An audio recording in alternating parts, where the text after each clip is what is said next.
Hello, BEX2500 teaching team.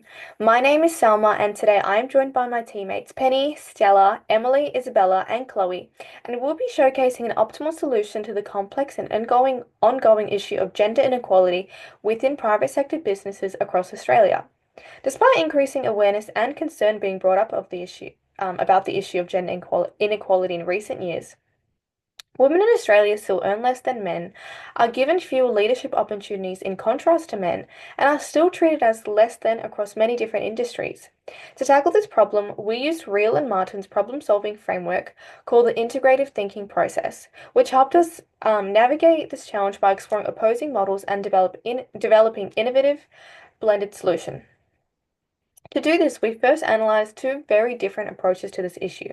The first one is government regulatory intervention, and this includes things such as legally binding gender quotas. And the second one is voluntary business-led initiatives, which includes processes like internal training on gender bias. Then we explored what could happen if we combine the strengths of both.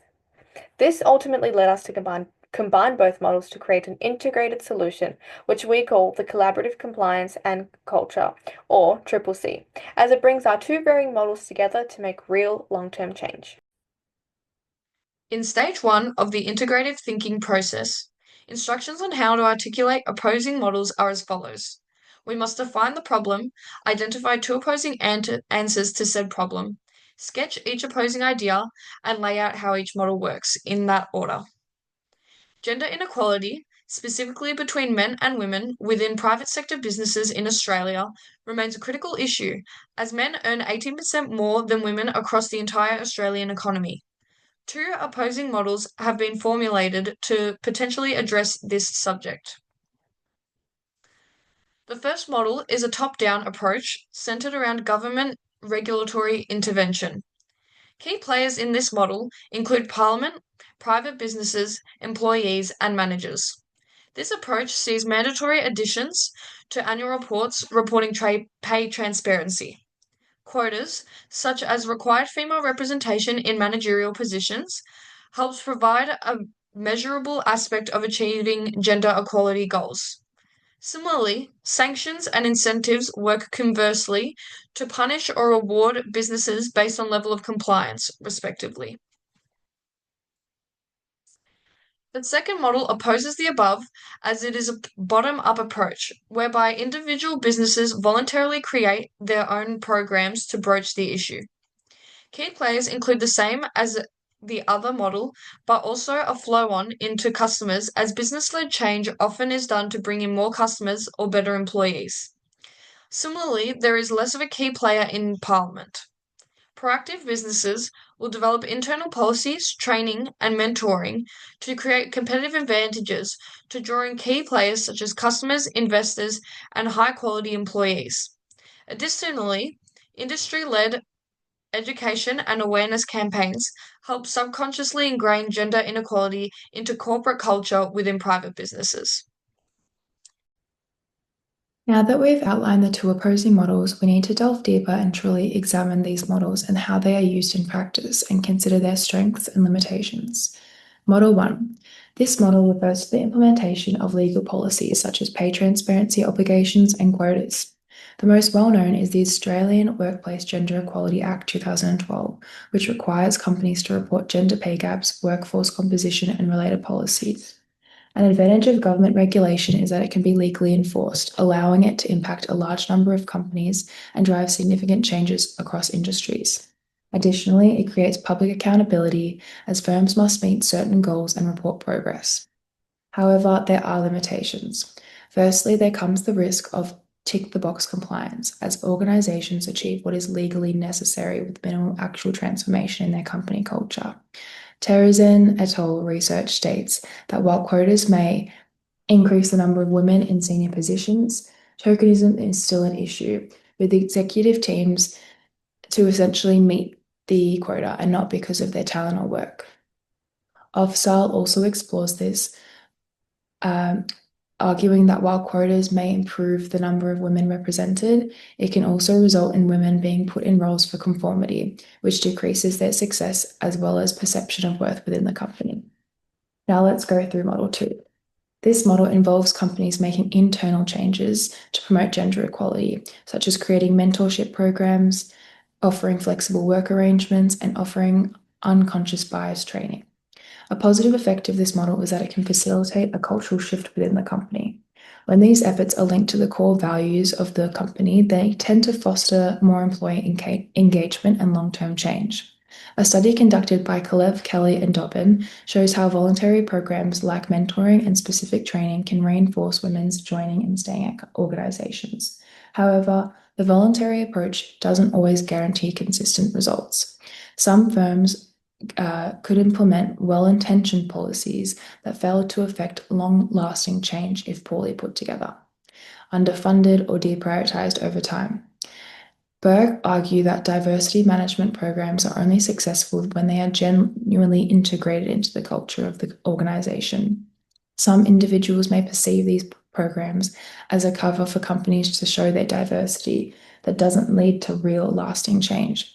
Furthermore, Ellie and Thomas research found that diversity initiatives are most effective when the primary focus is on inclusion rather than representation. This may be because without a genuine commitment to inclusiveness, diversity efforts may frustrate employees and ultimately fail to achieve long-term success.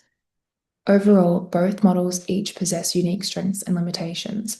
Government-based models can drive structural change, but might lead to companies just doing the minimum, while voluntary efforts could build better internal cultures, but might not be applied fairly everywhere. Stage 3 is about looking beyond the binary. What new possibilities emerge if we stop treating these approaches as mutually exclusive? What could be possible if we combine, adapt, and rethink the best of both worlds? Instead of choosing between government regulation or business-led change, we could ask, what if policies created the foundation, while companies innovated on top of it in ways that align with their own culture? What if reporting requirements weren't just about numbers, but included real stories of real progress? And what if employees themselves helped shape and monitor gender equality efforts from within their workplaces? By combining the strengths of each model, we might achieve more than either could alone. Porter and Kramer highlight this idea in their concept of creating shared value, showing how businesses can drive both competitive advantage and societal improvement by rethinking traditional boundaries between private and public interests. But in order to investigate this, we need to acknowledge the tensions at play. There's a tension between accountability, being government mandates, and authenticity, or change driven from within. There's a tension between urgency, how quickly we want to see change, and sustainability, how lasting that change will be. And finally, between standardization, which sets a baseline, and customization, which allows solutions to be meaningful and context specific. Rather than trying to eliminate these tensions, they can be used as creative fuel. They help us see the challenge not as a problem to solve with one answer, but as an opportunity to integrate multiple strategies in a way that balances structure and flexibility. So, in summary, this stage isn't about deciding which model is better, it's about expanding the field of vision, opening up space for innovation, and asking, what could be possible if we combine, adapt, and rethink the best of both worlds? Now onto stage 4, assess the prototypes. There are multiple real-life applications of these examples coming to life in front of our eyes. Model A, real-life examples, structural change. Model A relies on laws, policies, and regulations to drive change. For example, in Australia, the government's Working for Women strategy has introduced a range of mandates to promote gender equality. This includes gender-responsive budgeting, which ensures every policy and budget decision considers its impact on women and men. In 2012, the government passed legislation requiring large employers to publicly report their gender pay gaps, making pay inequality visible and holding organizations accountable. Another key intervention is the introduction of a positive legal duty for employers to prevent workplace sexual harassment, as outlined in amendments to the Sex Discrimination Act. These measures enforce structural change and set clear expectations for organizations to advance gender equality. Now on to Model B, cultural change in business. In contrast, Model B focuses on changing workplace culture and attitudes from the inside out, and many leading businesses are showing what's possible. For example, Sodexo has embedded diversity and inclusion in its core values and is offering mentorship and development programs for women. Johnson & Johnson supports 12 employee resource groups worldwide and aims for 50% women in management globally, with diversity goals overseen directly by the CEO. Accenture has achieved a nearly balanced gender workforce by investing in flexible work, learning, and public diversity targets. And at Google, unconscious bias training is delivered to employees worldwide, raising awareness and fostering a more inclusive culture. These companies demonstrate how voluntary grassroots efforts like mentorship, flexible work, and bias training can drive genuine and lasting change from within. Model A uses government power to set and enforce standards and is seen in Australia's pay gap reporting laws and gender responsive budgeting. Model B relies on voluntary and organisation-led efforts and is demonstrated by the companies that I've explained. Now on to step 5, which is the solutions. After closely looking at both models, government regulation and business-led change, we believe the best way to reduce gender inequality in Australian private businesses is to combine the strengths of both. This hybrid solution called collaborative compliance and culture, also known as CCC for short. Our solution has 3 main parts. Firstly, government reporting rules.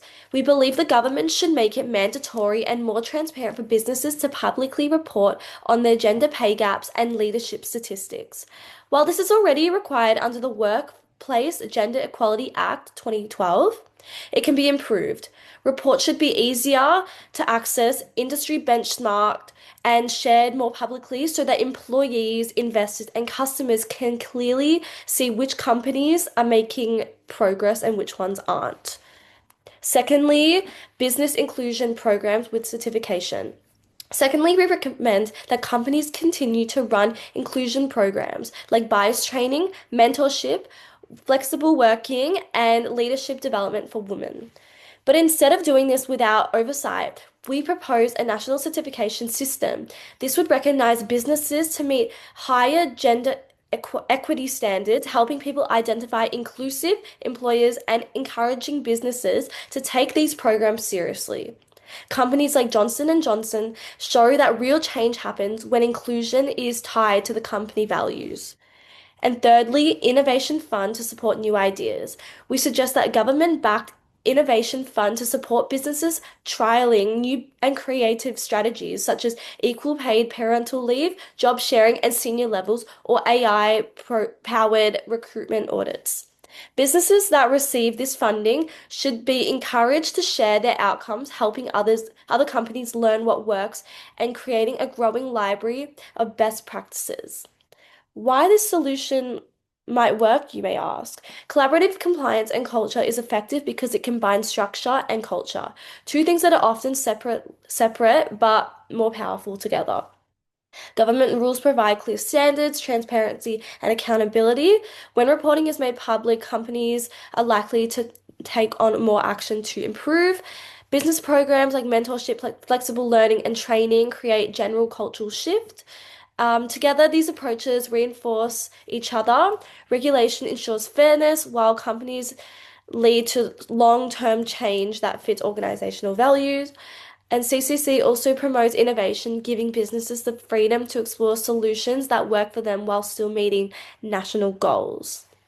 To wrap this presentation up, I would like to highlight once again that the issue of gender inequality within the private business sector is complex and ongoing. It cannot be solved by simply relying on one of our 2 presented models. Our team was able to gain and share valuable insights by using the integrated thinking process framework on how top-down government regulatory intervention and bottom-up voluntary business-led initiatives must go hand in hand in order to take full advantage of their individual, unique strengths and clear the limitations stemming from both models in order to create real change for women working in this sector, which is how the creation of the collaborative, compliance, and culture Triple C solution came into play. This solution combines structural accountability and deconstructs company cultures that were once rooted in continuous gender inequality and bias. We are presenting a solution backed with government support in order to drive short-term results and long-term change by ensuring gender inequality is addressed as a core part of how a business is run. Thank you for listening.